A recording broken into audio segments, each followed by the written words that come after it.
Third batch to. Pangatlong batch nung salang natin. Ang natin ito yun.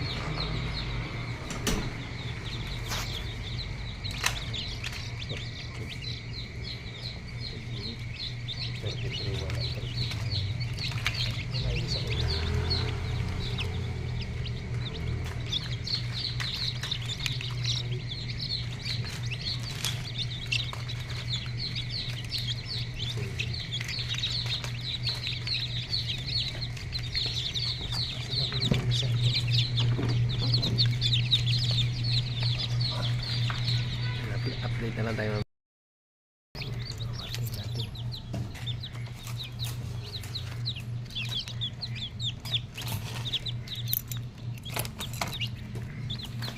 Marking na natin.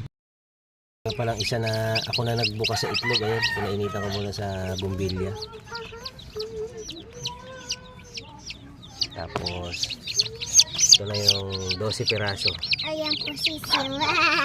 Nakakatakot yung sisiw. Ito po. Ayan, yan po yung third batch natin. Sisiw ko naman to ulit, 12 Papa. piraso. Tapos sisiw ko na. Yung minartingan ko, tapos pan 13 yan yung binya ko sa itlog. Hindi ko na na-video kanina kasi akala ko patay. Buhay pala yan, iniinitan ko muna.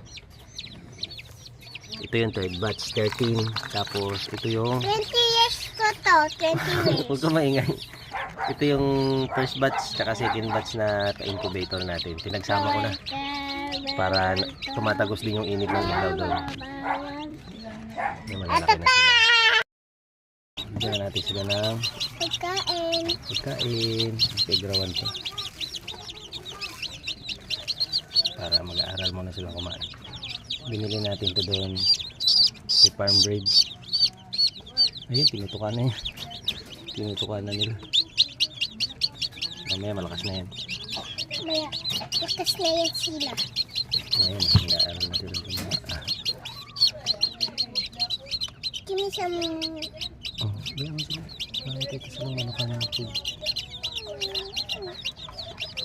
ano? Sige. Tatanggalin muna siguro natin sa takip. Stuck siya. Tanggalin muna natin takip para makamindag sila dyan sa loob. Tanggalin muna natin takip dyan.